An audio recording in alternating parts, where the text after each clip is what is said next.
anyone knows me well, this choice is very obvious. I gave it to Billie Eilish, my girl, my homie, my best friend, my little sis. I love her so much. I love her so much, Eric. Like, she is, I just relate to her so much. And I know she's like way younger than me and she's like a kid. But I really connect to her music, and she has such a new style, which is like, it's very rare. She was ranked number 31 on Rolling Stone's list. I think that's accurate. This album is fantastic. It has so many hits. So Bury a Friend, When the Party's Over, All the Good Girls Go to Hell, Zanny, Bad Guy.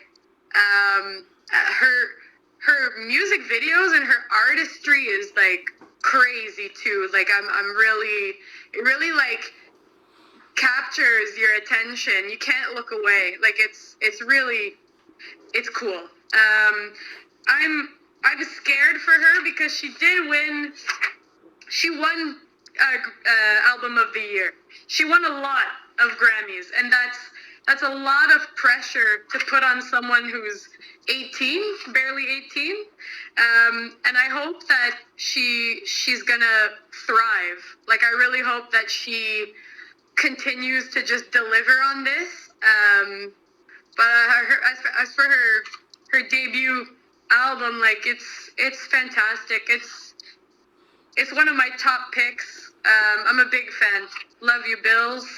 This is my only non-rap choice. I think I'll just preface by saying it was an overall pretty weak year for rap. There's a couple albums I really did like, and I considered putting them at number one. But my pick for 2019, which I kind of hinted at in 2017, is with Harry Styles' sophomore effort, Fine Line.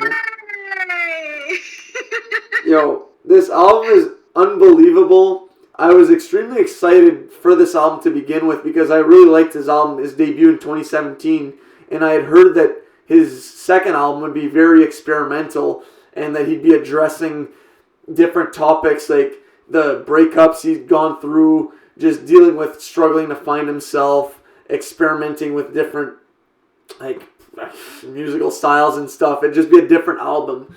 So I had high expectations for it going into it. And this album did not disappoint.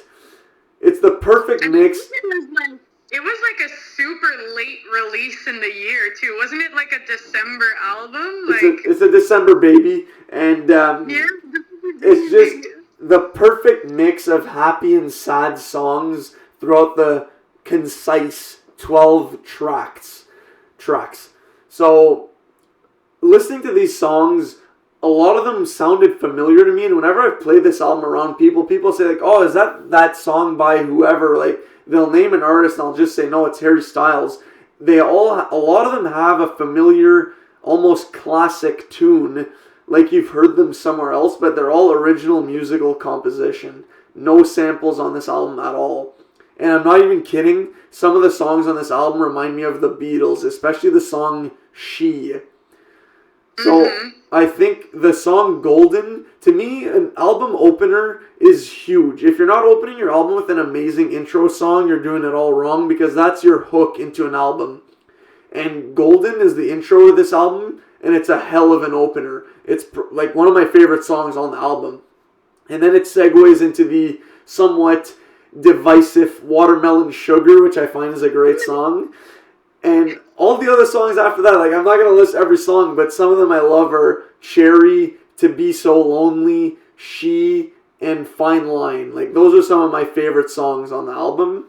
And I really think that if you're looking for some different music, it's indie, rock, folk, just some positive music, and some sad music. Harry Styles, Fine Line, has it all. That's my pick for 2019.